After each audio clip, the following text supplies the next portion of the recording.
Welcome to our panel. This morning or afternoon, depending on where you are, we're going to be talking about managing and incentivizing best practice channel marketing capabilities. And I've got four very cool panelists for you today, and I'll be introducing them in just a moment. We want to make this both very informative and also a little bit of fun. So some of the panelists know each other. So I think we're going to have both a lot of great information and also a really good interaction between the panelists. So before we start, let me just talk about how we're going to do it. So very much this is a panel. So you can ask a question in one of two ways. If you look at your control panel on the left-hand side, if you see that arrow there, you can click on the icon to raise your hand. When you do that, we will be able to then unmute you. Everyone is in mute mode at the moment. We will be able to mute you and you will be able to actually ask the question live via the microphone. On the other hand, if you want to, there is a further panel down below, questions in your control panel. And if you want to ask a question via the chat module, simply type it in, press send, and we will then be able to pick up that question. We want this to be as interactive as possible. So if you've got burning questions on managing and incentivizing best practice channel marketing capabilities, this is your chance to get your questions answered. So before I start, the other thing you can do, at the moment you're seeing all five of our lovely visages. If you just want to see basically the person who's talking, some people prefer to look at these in that mode. If you click on view at the top of the screen and click on who's talking, that will simply show you the individual who's talking when they're answering a question. So without further ado, let's introduce our four panelists. Our first panelist is Ken Fox. He's an accomplished leader for over 20 years experience in the channel. He's got a master's degree in software and an MBA. He runs Channel Mechanics and he's transformed it from a startup into an award-winning SaaS provider that is truly disrupting channel program execution. He's really passionate about enabling their customers to get the most from their partners. Ken also has 4 kids, so in his spare time, he wears that lovely taxi cap and, like most of us who have kids, runs them around absolutely everywhere. Our second panelist is Dan Kelly. Dan is the VP of Strategic Accounts and Partnerships at CR Worldwide. And as a founding partner of CR Worldwide in 2002, Dan helped develop the company from a startup business into the multi-million-pound company that it is today. He's got over 20 years experience in creating, executing successful channel incentive programs, and he's done that for some of the world's biggest technology brands, including companies like Dell, Nuance, and Hewlett-Packard. And Dan will no doubt explain what this is, but he is an orange belt in Krav Maga, whatever that happens to be. And I'm sure we'll give him a chance to explain that in a moment. Our third panelist is Gary Morris, and he's the CEO and founder of Successful Channels. He's had, for 25 years, he's been involved in software as a technology entrepreneur and a product marketing executive and an active LinkedIn blogger, constantly commenting on channel planning and performance management. His latest software company is Successful Channels, and they provide partner business planning, scorecarding, marketing planning, and QBR tools that integrate with the company's PRM. And prior to technology, he held several corporate executive marketing roles with major global brands. And our fourth panelist is Peter Thomas, and he's the VP of Channel Strategy for E2Open. And there he's responsible for the strategy, direction, and integration of E2Open's channel suite. He's also an author. The book is entitled Marketing Multiplied, and this was the first to tackle the challenges of channel marketing. He grew up in Seattle, but he now lives in Boston. Today he keeps a garden, an orchard, and bees, and he likes to play cheesy 80s pop songs on his piano, but he's promised categorically not to do that during the webinar today. So without further ado, I'm going to chip in with the first few questions, but as I said, feel free to raise your hand or type in a question. This is very, very much your session. And the first question I'm going to ask everyone is the key question that I'm sure we get asked by our CFO regularly. Why is the ROI on channel marketing so much poorer than it should be? And Peter, I wonder if you would chip in on that one to start with. Well, you're just really going deep right off the bat. Okay, so here's what I think. I think it's because it's really hard. It's really, really hard, quite frankly. It's hard to control and measure and fund and execute for a business that you don't control. You know, it is a partnership. So the best you can do as a brand is to try to influence, to enable, to train, to coach, to provide money and recognition and encouragement. But I think by and large, at some point you have to say that's where, you know, my responsibility ends and the partner's begins. And so then it becomes a matter of rather than just dominating and mandating, you must execute this way, therefore I can get the ROI. It becomes more of a game of influence. How much can you influence them and encourage them to do the right thing for you and for your brand and theirs?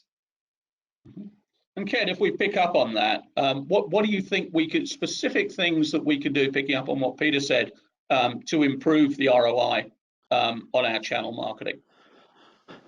Yeah, no, that's Peter's done a great summary there. So I suppose, you know, and I think one of the points Peter made was around, you know, it is very hard and it's very difficult to measure it. You know, you're once removed from direct business. You know, some would say that the ROI is significant. It's the actual measurement of it is not recorded, so it's hard to report on it. And then that's back to your question on the CFO. They don't like what you can't report on, but ultimately, you know, to get the channel partners engaged in, you know, your brand awareness, etc., incentivizing them to do that, you know, that's obviously part of the webinar. But yeah, running incentive programs in parallel with your marketing campaigns to ensure that the partners drive that out into the market and they get rewarded for doing that kind of helps. But ultimately, you need to put the levers in place to record what they're doing, run the campaigns you want them, and then obviously measure those so you can report back. Mm-hmm. And Dan, do you want to step in on that one?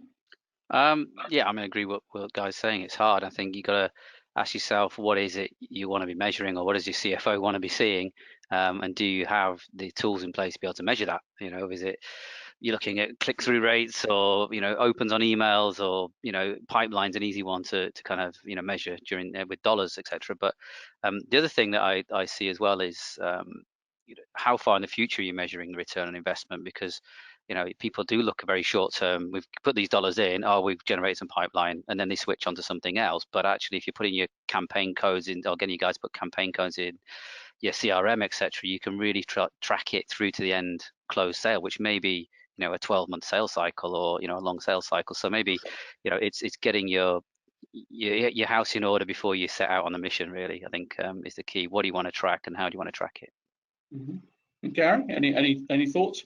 Yeah, well, I think one of the biggest, let's call it improvement opportunity areas, is better coordinating both marketing, which is MDF, is typically a partner pull. Your partners are requesting MDF funds, you're helping them execute, plan, and measure, and sales, which is incentive driven, which unfortunately is more of a push. Typically, incentive programs are pushed onto a partner, whether or not it's a priority, whether or not it's coordinated with the pull strategy. So there's a disconnect between what the sales team of the partner organization is working on, which can be influenced by incentives, and what the marketing team is working on. So I think there's a huge opportunity, especially for MDF or fund management, is to coordinate, allow partners to request both MDF with incentives on an individual partner basis. I think that's a vision for the future that says, let's enable and support a coordinated marketing and sales effort, so lead generation and partner and partner sales activities are coordinated and all oars are pulling on this in the same direction. I think someone said, and I'd agree, that one of the biggest challenges is actually recording the information and providing the information in a meaningful way to people like the CFO. So let's get specific. What are the kind of tools that people should have in place? What are the kind of tools that you see that are effective in helping your customers do this? Well, going back to what Dan was talking about, I think I just want to expand on that for a minute. I think it starts with deciding what you really truly do want to measure, and getting alignment around that from a business standpoint. What your channel marketer, your channel chief or your global channel leader might want to measure may be totally different than what a CFO wants. And sometimes I think, if we're looking at ourselves honestly, we might say that sometimes marketers use a lot of vanity metrics like email open rates and clicks and website visits and things that honestly don't really create a measurable impact on the business from a financial standpoint. So I think that it's important to really get alignment on that first, and then, and I'll let my colleagues speak to the tooling, because there's any number of ways to collect and report that data. Ken, do you want to come in on that one? Yeah, so I suppose, in terms of measuring and the automation of it, I think automation is key to running any fund management program. Whether it's marketing, joint marketing, co-op, whatever, having the tools or processes in place to make it easy for the partner to come in and request the funds or make their claim. But then if you're driving them to a tool to do that, have it in such a way it's very easy for them to use, and then you can start to drive the activities that you want them to participate in and the activities that you want them to do. So whether that's lead gen, demand creation, whatever it is that you want to do, it's not kind of freelance anymore. So you're starting to create the demand for what you want them to seed the market with, or create the awareness of your brand in the market. And that ultimately comes back to the first question. It makes it a lot easier for you to measure that, tag it at the front end and track it all the way through to the end. Is that closed business? Which demand gen campaign worked better than other? How many leads did I get out of it? Right through to closed business. So you can actually say, for this campaign, I generated X amount of revenue out of it. So it's the old thing of, 50% of my marketing dollars work. I just don't know which 50% it is. You now can actually start to put the levers in there to see what's working and what's not. And what works with one partner in a geo typically works for others. So you can start to cross-pollinate that stuff. And specific tools, Ken, that people should be looking at. Give people some guidance. Yeah, so there's, obviously ourselves, Rod, we run, many MDF programs. I think the key is not to, but to get the hell away from spreadsheets, basically, because partners have no visibility to your spreadsheets. There's plenty of tools out there. Use an automated platform, provided in a single pane of glass to your partners so that they can actually work with you. Lower that threshold to do business, because we see ease of doing business is the #1 fall down point for vendors going to market through the channel. We hear it every single day. And Dan, do you want to step in on that one? Just to back up exactly what Ken's last point was there, that I think ease of doing business and giving your partners the access to the tools.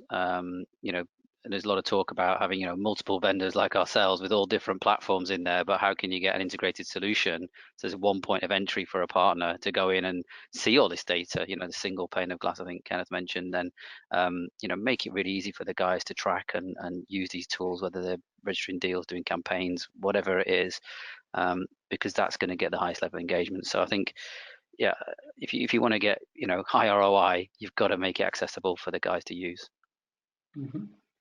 Gary, any thoughts on that one? Yes, well, given what we do, we think it all starts with the business plan. You start with the business plan, and what we found gets high. Partners are not experts at creating business plans, they're not experts at marketing plans, they're not experts at marketing execution. So the more that you can kind of bake in or recommend a series, here's some recommended goals, the types of goals, whether it's penetrate healthcare market or increase penetration of the new security compliance solution. And then here are the recommended strategies and tactics that the vendor would align with that and build that right into the marketing planning tool. That's what we do. And so that way it's easy for them to select an objective, recommend a strategy, recommend a tactic, and then actually forecast what is a reasonable expectation for an event. I mean, what we found is, I'm sure those of you guys that do MDF, that MDF requests come in on the back of a napkin, in an email, in a PowerPoint, in a voicemail, and they're all, we get 5 different estimates for the same event. So having a consistent, disciplined way of estimating what's a reasonable number of registrants for this type of event, what's the expectation for registration conversion into attendance, and what's the conversion from attendance into a sales qualified lead, et cetera, helping them through those steps. So you're setting expectations and then coordinating, as Ken was saying, with campaign IDs through either directly reporting from the marketing execution vendor or in tracking that in Salesforce or whatever CRM you have, all the way through the pipeline. Okay, well, we got a great question coming through here from Tony Stirrup, and the question is: partners deal with multiple vendors. There's a lot of research that says the average partner deals with up to 16 different vendors. If each of those vendors wants their partner to use their tool, that actually makes the partner's life extraordinarily difficult. What can the vendors do to really help alleviate that problem? I'm dealing with 16 vendors. They've all got their own tools. That's 16 tools. And as a partner, that makes my life extraordinarily difficult. This is a, this is a landmine, but I'm gonna jump in. So this is a philosophical problem in the industry. And we've heard this many times. And it's like the lighthouse effect. So a lighthouse is on land, and the taxpayers that live around that lighthouse pay for the lighthouse. The beneficiary of the lighthouse are the ships that pass through the harbor safely so that they don't end up on the rocks. And they don't pay anything for that. They just get the benefit of the lighthouse. And the equivalent situation here is that the platform, the tool, the 16, one of 16, is paid for by the brand, but the partners don't pay anything for it, yet they're the primary user, consumer, and beneficiary of it, ostensibly. And so there's a misalignment there, because if the partners were paying for it, then you just have one platform and you'd have all 16 vendors inside of one, and it would be very easy. But that's not how it is, because no brand wants to pay to subsidize their competition. So that's why they want their own platform that only talks about NetApp, and then Pure has a different one, and then somebody else has a different one. And if you sell all 3 of those products, you're expected to use all 3 of those platforms. And so I am empathetic to that. I don't really have a great answer about how we solve for that problem to make this one platform to rule them all, because there's really nobody that has an economic interest in subsidizing that. But I would love to hear what the panel says about that. Ken, I agree. Sorry.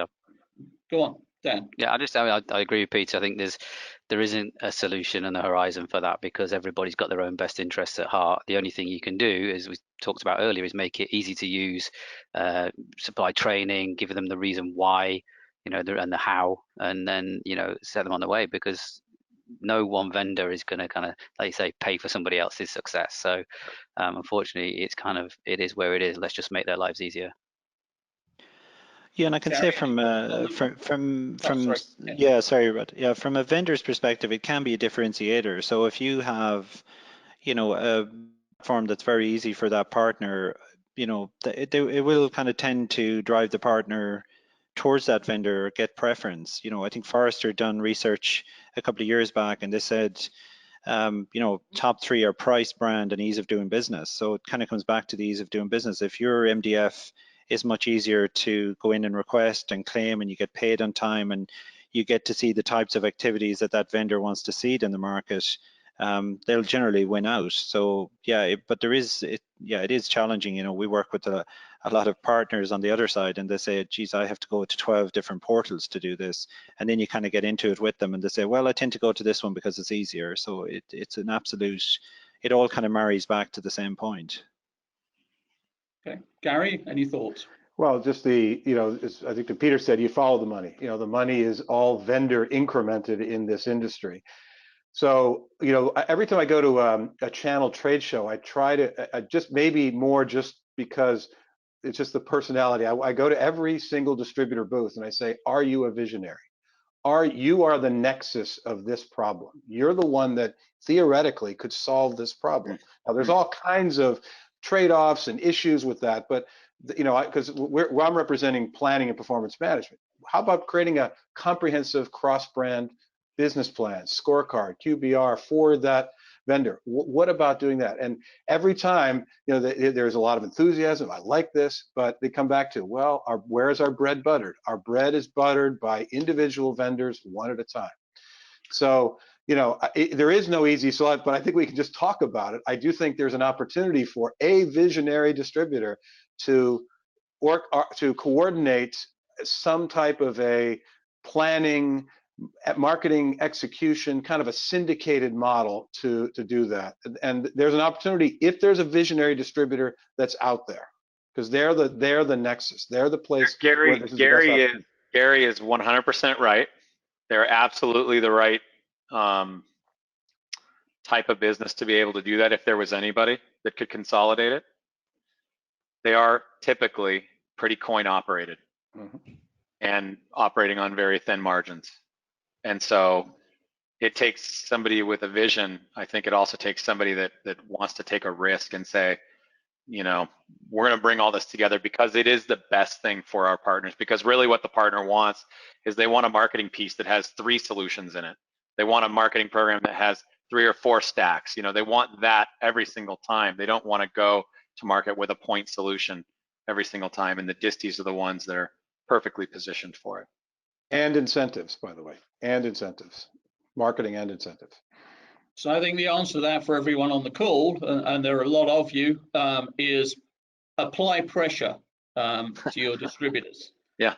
Tell them that they need to be the point person, and they need to pull this together, because I agree they are probably the only people capable of doing it.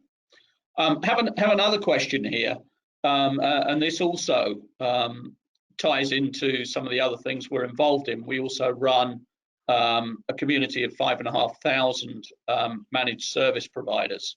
And when you talk to them about marketing, nobody actually set up an MSP because they came from a marketing background.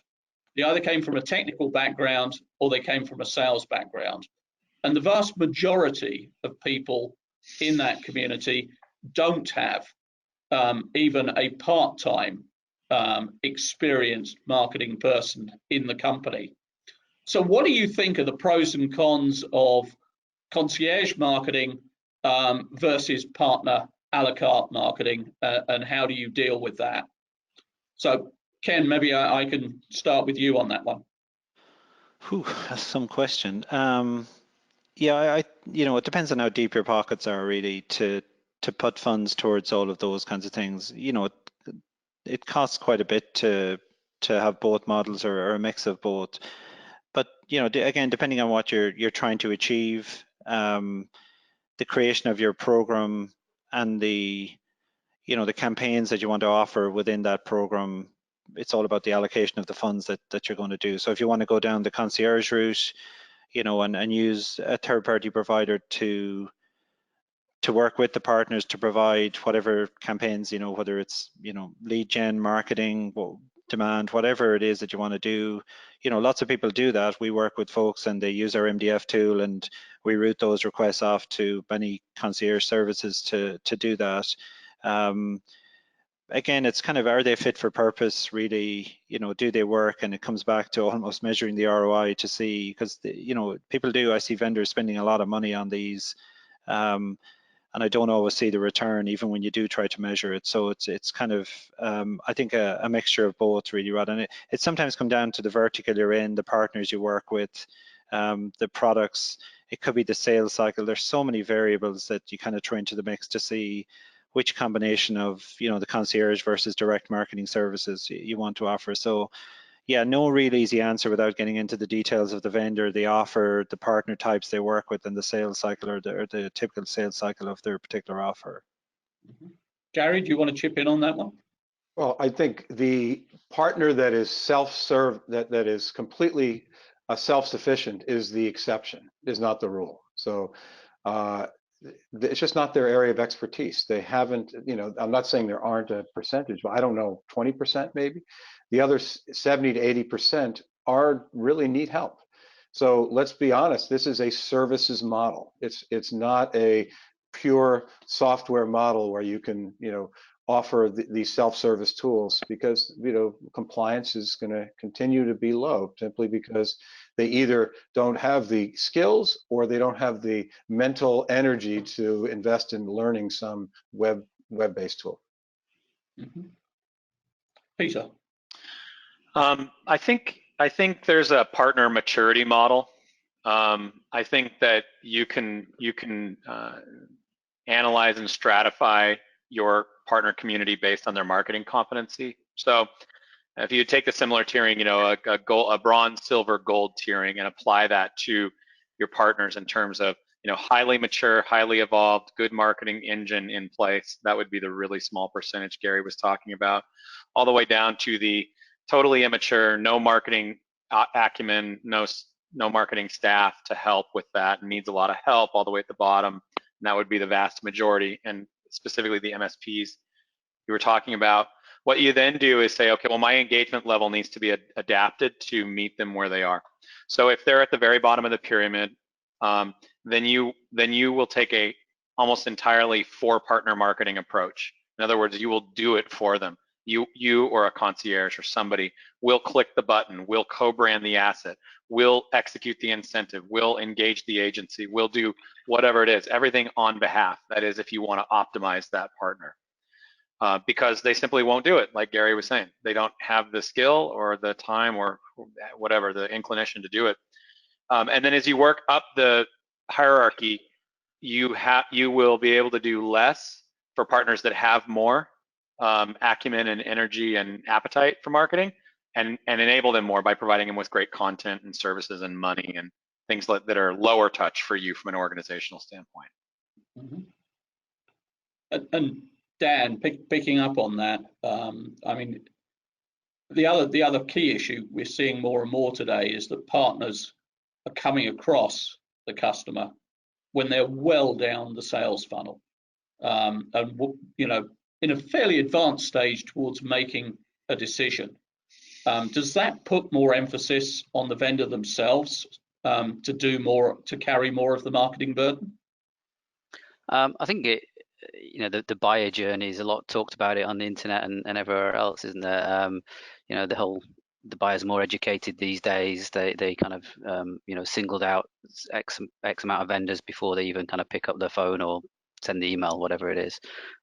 So yeah, I think it's down. There's a responsibility on the vendors to enable the partners and the guys at the front line to be able to drop in the relevant information at the right point in the buying cycle. And they're the they're the experts on their products. They know what the products deliver and how they want to be consumed. So by pooling the data they have from all the the partners and how they see those deals constructed, then yeah, I think there's a responsibility for them to be supplying the right information at the right time to map to that buyer journey. And to one of the guys mentioned before, your partners are different. They've got different specialities, different skill sets, different knowledge, different markets they operate in. So building the plan with your partner, asking them what they want to receive, and understanding their customer base, then I think that's where the vendors need to be really smart about the content they provide to that specific partner, rather than just the one size fits all, here's our product sheet. Okay, I've got another really interesting question coming through here. Can any of you speak to the differences in partner marketing strategies based on product life cycle stage? So what should you be doing relative to the life cycle of the product, whether it's early stage, mid stage, or getting towards the end of its life? What are the kinds of things you should be doing at each of those stages? Peter, you're nodding frantically, so I'll bring you in on that one. That's a really good question, and I want to compliment the asker of it. It's very insightful. My gut instinct says that if you have a product that is early in release, it's a lot of excitement, top of the funnel awareness building. Probably it's innovative, probably it's disruptive, probably there's a lot of, sort of eyeball grabbing, attention grabbing type of marketing you want to do, really loud stuff. And you do that directly, and you also take that direct stuff and enable your channel to do it. If it's a product that is more end of life in a highly saturated market, I'm assuming it's saturated at that point, because any product that's end of life must have a lot of competition at that point. Then it's transactional marketing, and it's really more to partner marketing about how you can make, create an annuity business by selling more of this LaserJet ink, that kind of thing, right? Like it's more of a two partner value prop around how they can keep money coming in by continuing to sell this particular product, because there's no sizzle left. It's an end of life product. It's a highly saturated market, so it really just becomes an economic discussion at that point.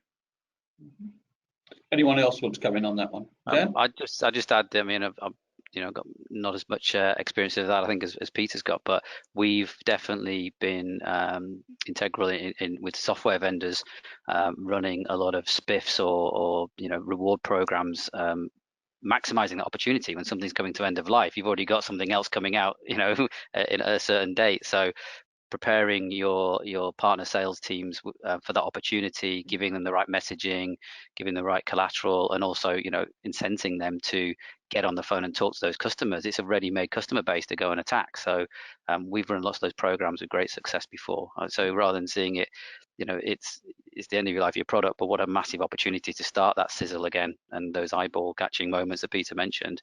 So yeah, that's where we've got experience of that. Okay. Got another question coming through now. They're coming through fairly thick and fast, but again, if you've got any questions, please stick your hand up or type in the question. Accepting that channel partners are not very capable, or many of them are not very capable in terms of channel marketing. Are there any training programs that you guys have experience of that have really worked to improve that situation? Let me take this. It picks up a little bit on what Peter said earlier. This is a scorecard. The ability to scorecards or partner profiles, whatever they're called. Let's call it a marketing scorecard or marketing profile. Partners are really interested in learning from the vendor of what works, what are expectations. So to the extent to which as a vendor, you can say, we've studied our best marketers. We've defined the practices, the skills for list building, for list maintenance, for frequency, for various executional elements. And then once you establish those expectations, to set a scorecard. Here is kind of where you are on your life stage journey, red, yellow, and green, for determining where you are with your own marketing development. And so I think that's an opportunity for kind of applied training, where you're coming to the partner with kind of here, let's take a 3 to 5 minute assessment of your skill set, create a customized blueprint, and then enable, build from where you are today. What are your relevant strengths and weaknesses? And then you can more pinpoint the targeted services and training that they need to improve their marketing effectiveness. Mm-hmm. Anyone else want to come in on that one? Yeah, I might just add to that. So it's kind of, the partners have got a lot going on, and some of them, to the question, can be small enough that they don't have the resource. So this is, a little bit like what Gary said. If you have partners that are successful and you're using automation to drive those campaigns, and you've measured those, you'll know the campaigns that are successful for your brand in the market, and you profile that partner against something similar. And instead of trying to boil the ocean and train them up in marketing, you get them to use the campaigns that have worked for a similar partner in the same ecosystem. That usually works well, we find. Okay. Anyone else want to come in? Okay. Well, Rod, if I could, I just want to go back to the product comment for just a second, because it sparked another thought in me, and that is how few vendors really involve their partners in product launches. A lot of times they launch a product and then the partner hears about it on the same day as when the general public does. And that robs the partner of, first of all, it feels weird to the partner because like, wait a minute, I thought we were partners, we should know about this. But it also robs them of the opportunity to bring the product to market with you, and to get excited about it and to excite their base about it too. So I just, to put a finer point on the product lifecycle question, involving partners in your product launch is a really key,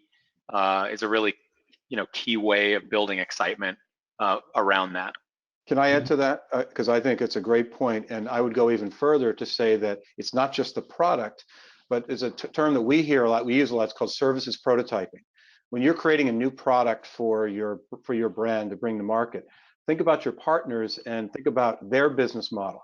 Yes, they're interested in selling your product and their margins, but to be honest, they're more interested in the services that they can wrap around the sale of that product. So not only involve, as Peter said, involve them earlier in so they can build their campaigns and their business, but help them model services that they can wrap around the sale. They don't, help them. I'm talking about pricing, staffing, positioning, labor. What are the value-added services that I can wrap around the sale of those products? Okay. I've got a long but really interesting question next from David Brown.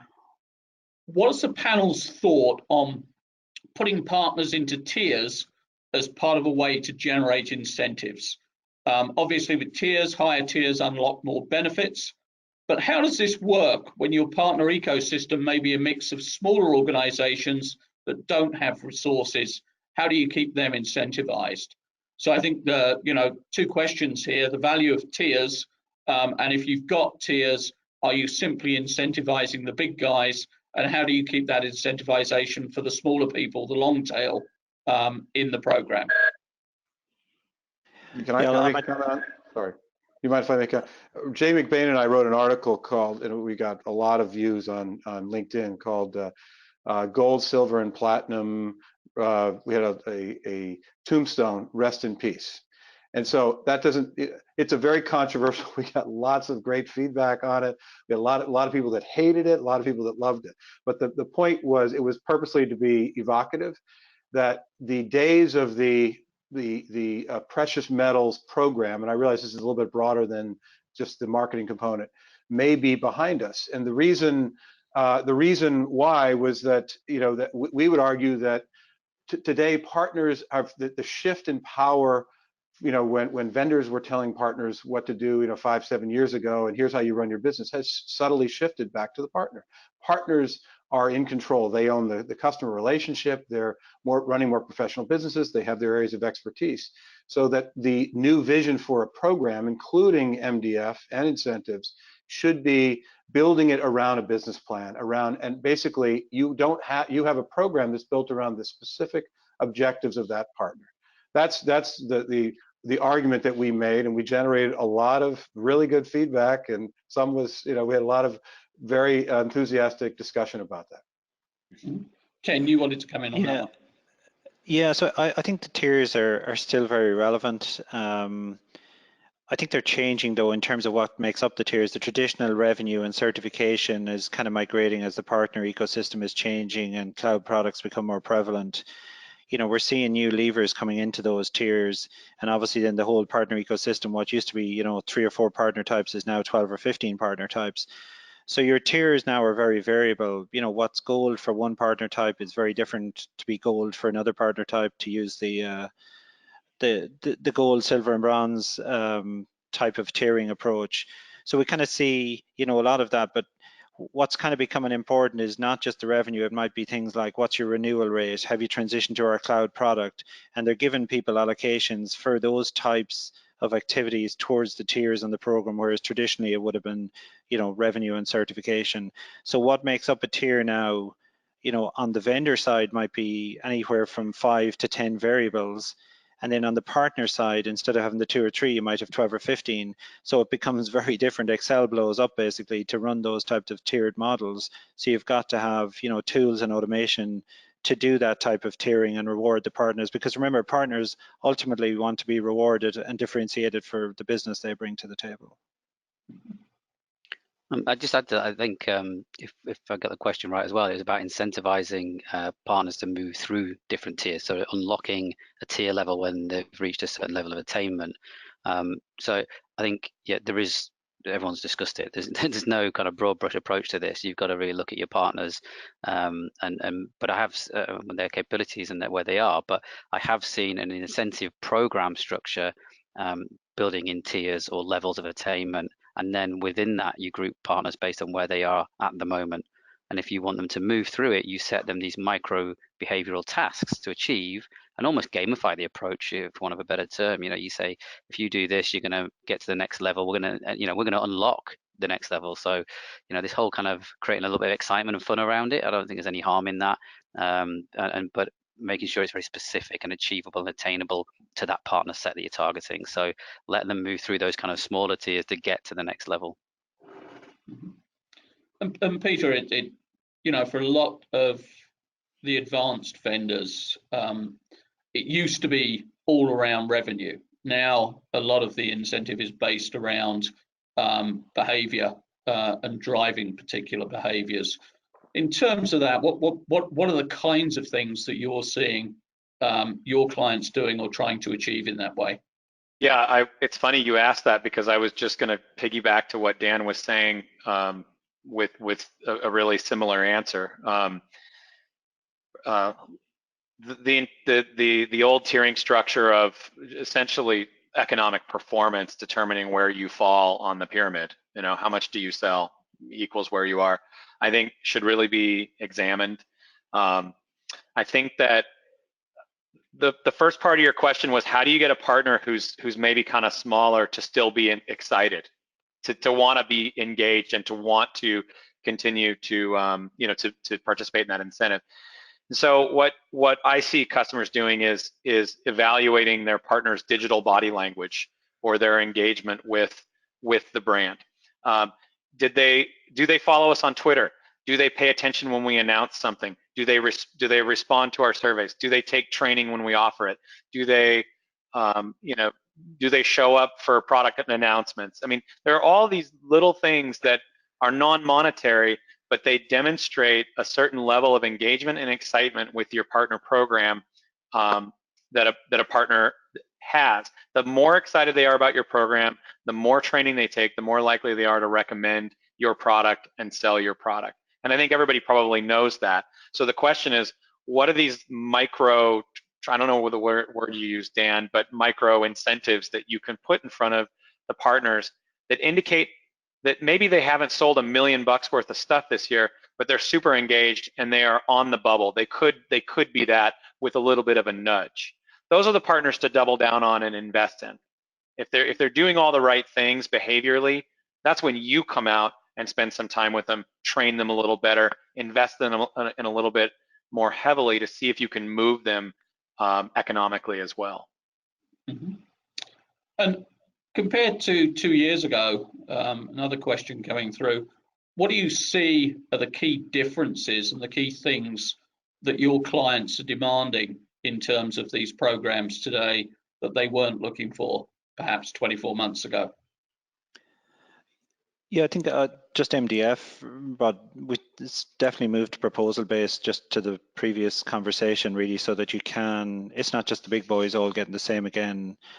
So you've got that pot of money that the smaller guys or the up and comings can take out of, and definitely the tiers.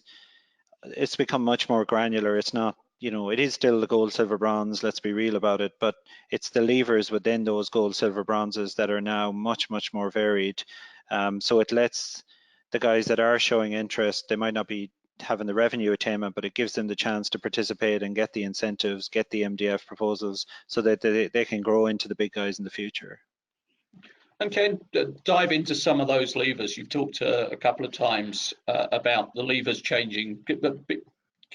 So just say on the partner side, for example, you have influencers and referral. They're new types that you have to cater for in your incentives. The percentage you pay out to those guys that didn't exist before. And then say on the vendor side, you know, it might be things like, what's your renewal rate? I want to drive up your renewal rate. I want you to move from on-premise to cloud. What's your monthly recurring versus your old on-site?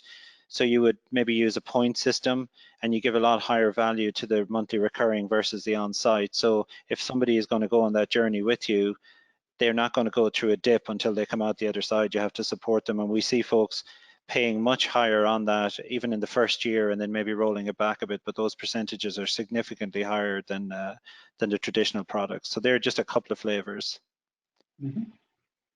Peter, do you want to come in on that one? There's I mean, just in terms of kind of changes that we're seeing, pooled funds models instead of an allocation-based MDF approach. That solves the how come people aren't using the free money we give them problem. And that's a problem that a lot of MDF customers have. That they don't understand, hey, you know, why do I have only 75% utilization of my funds? It's allocated, it's there. I mean, you know, and there are a lot of long and complicated answers to that question. But if you make it a pooled funds approach, then you have much more discretion when you know, when you're awarding it. You can essentially optimize your MDF program that way. And the second thing is digital campaigns only getting funded. So no longer, you know, not doing the old event stuff, the old offline stuff as much. It's really about digital, enabling partners to digitally transform with the brand as well. Mm-hmm. And a really good question coming through now. The vast majority of companies are not one of the big three vendors for their partners. They're somewhere else in that group of 16 vendors outside of the top three. What examples have you seen of smaller vendors who have add-on or complementary products? What examples have you seen of those kinds of vendors being really successful in gaining partner mindshare? We've worked with a number of smaller tier 2, tier 3 vendors on the kind of, you know, the sales rep engagement. And yeah, okay, if you've got deep pockets, then you're going to buy a lot of mind share, but you can also be smart about how you use your time and your dollars. And I think partners really appreciate the vendors that go in and take an interest in them. I think Gary mentioned it, go and build the plans together and really invest time on the sales floor with their salespeople, you know, to try and motivate them. Because some big vendors come in, you know, we're huge, here's our stuff, go and sell it. You know, you've got to sell our stuff because that's where you make money. Okay, that's a nice to have and great, we've got to do that. But they really engage with those vendors who come out and talk to them and speak to them face to face, or invite them to their campuses and put them on these kind of, you know, ambassador programs where they're giving them insights into their new product coming up, you know, their roadmap, etc. So I think it's about the time you want to invest with your partner that really kind of you know, gets the credence and credibility. Let me pick up on that. So Dan, this is bringing up points that all you guys made, is that you're right, the smaller vendors have to work harder, and they don't have the deposits, they have to use what they have. So I think using, as a smaller vendor, the more you can bundle your solution alongside with other vendors. If you've got a profile of your partners that say, oh, you are also selling these 3 or 4 other products, here's how we fit and complement, and here's a deal that you can sell. It's a bundle of multiple vendors. That, I think, that kind of makes the vendors to do the hard work, and the smaller vendors more inclined to do that because they have to. They've got to work harder to get invention. They've got to work harder to a point that Kenneth mentioned earlier, was to the ease of doing business. I'm going to make it easier to do business with you while you're selling that big networking solution or storage solution. Here's another add-on that you can add in that adds additional money, adds additional services. That's what we've seen, particularly with smaller vendors, working harder to bundle and package their solutions and their marketing along with other complementary vendors. And also those bundles help, you know, drive that margin up. You know, a lot of these smaller vendors can put higher margin in through there. So, you know, this kind of attach of whatever it is, that it's really be beneficial to the partner. Okay. Peter, Ken, do you want to come in on that one? Yeah, so I mean, I was going to say exactly what these two gentlemen just said about bundling, because that's right on. I think the basis of that is you have to know who you are to the partner and be realistic about it. So if you're not one of the big three, like look at yourself in the mirror and say, okay, so they're not waking up thinking about me every day. I'm an ingredient in the overall solution. And that's great. I'm an attached sale or whatever. That's not necessarily a bad thing. The question then becomes, why would they actively choose me? How can I differentiate myself? You have a couple of levers. You have economic benefit. You have investing time with them and training, like Dan's talking about. You have incentives you can throw at them. You can also do things like that don't cost a lot of money, like just being fun and interesting. And that is a lot harder actually than running an incentive program, because you can just pay Dan a bunch of money and he'll run a great incentive program for you and it'll be killer.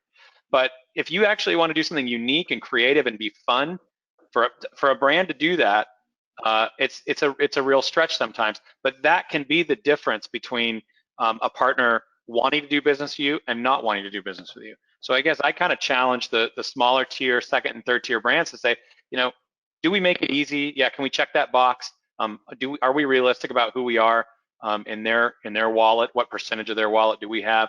And also, are we fun to deal with? Are we good people, and do they want to actually work with us? Because in the end, a lot of it comes down to that. Okay, we're running out of time, and I've got questions coming in right, left, and centre at the moment. So let's try and get some of these, and then if there are any unanswered questions from anyone, we'll basically set up a forum within Channel Focus and send people the link for that, so you'll be able to see the answers if your question hasn't been able to be answered today. I apologize, but obviously there's a lot of people with a lot of interest in this topic. So moving on fairly quickly, basically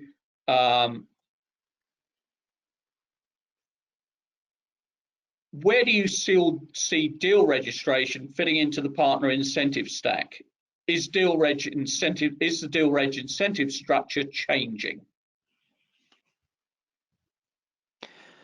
Yeah, I haven't. It still fits in, Rod, from what we, we work with a lot of vendors that run deal reg. I've even worked with a few who tried to turn it off, and in less than a year they turn it back on again. And it's for the obvious things of visibility of sales pipeline and being able to impact what those individuals at the partner are doing in terms of their sales. So you can run spiffs to incent them to close those deals. Probably what we have seen changing is in terms of the product offers that vendors are bringing to the market, the percentage kicker they're giving on deal reg is significantly higher than the traditional products. That's probably the most meaningful change we've seen over the last couple of years. Anyone else want to step in on that one?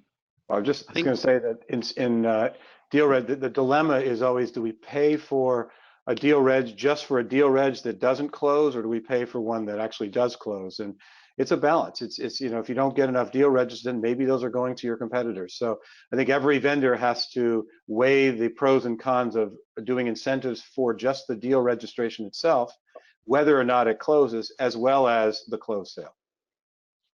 Okay.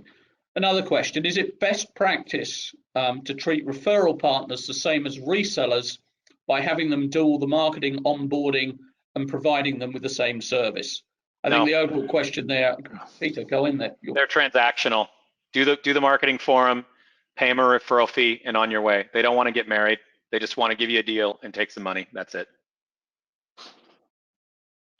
Yeah, the only thing I'll add to that is just make it very, in and out, just make it very easy for them to record the referral and pay them quickly. And it's good business, but don't waste any more time than that on them. Anyone else want to come in on that one? Okay, we're almost out of time. So starting with you, Gary, if you look at basically managing and incentivizing best practice channel marketing capabilities, what's the one issue we haven't covered so far that you think is really pertinent to this discussion? Well, my bias is always going to be let's embrace, Peter said it, let's be realistic of what partners are capable of doing. So help them with everything, help them with a guided process to set goals, to recommend specific tactics that support those goals, to help them execute, and a path to measure their performance. They're not gonna, they don't have this area, they have vertical market expertise, they have technical expertise, but marketing is an area that isn't a core capability. So if we're gonna put them into the business of being demand generation, we've got to equip them with as easy as possible ways to do it. I know it's obvious, but that's enabling technology can help achieve that. Peter. Empathy is the key trait for every good channel marketer. You should build your teams. You should hire people that only demonstrate a lot of empathy for where their partners are in the world and in terms of their mindset and how they go to market. Encourage your teams to go visit with marketers, with partners, to see what it's like to be there in a day in the life. It'll change your entire outlook on the problems that they face and your orientation to them. So while I agree with everything my colleague said, ease of doing business is really important, and ease of enabling that marketing is really important. I think just understanding where people are in their journey in life will make you a better partner to your partners. Mm-hmm.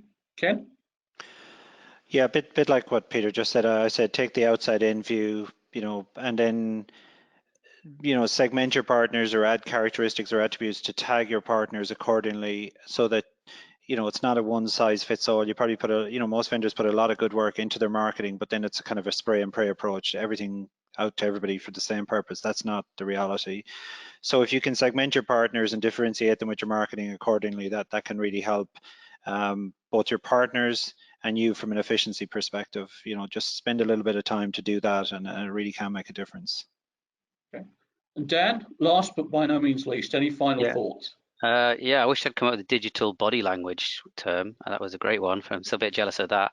But I suppose the bit that maybe has been missed is, don't forget the sales reps in all this. We deal with lots of programs that contact and help enable, empower, enrich the sales guys. They're the front line. They're the guys that are telling your story to their customers. So don't forget those guys when you're planning your programs and your execution, because that's where they're going to drive the revenue. Excellent. So Gary, Peter, Kenneth and Dan, some great insights there. This has been recorded and will be available on the Channel Focus website. There are a number of questions that we haven't been able to answer because we've run out of time. These gentlemen have kindly agreed to go in and answer those questions. So you'll see written answers to those questions coming up. And those will be available tomorrow. So you'll receive an email from us with a link to where to find the answers. And also a final thought, we are very, very excited. We have finalized the agenda. We have finalized most of the speakers for Channel Focus 2020. And we will be sending out information launching Channel Focus 2020, which will be on the 12th, 13th and 14th of May next year in Newport Beach, California. So we really look forward to seeing everyone there. And once again, a huge thank you to Gary from Successful Channels, Peter from E2Open, Kenneth from Channel Mechanics, and Dan from CR Worldwide. Thank you all very, very much indeed.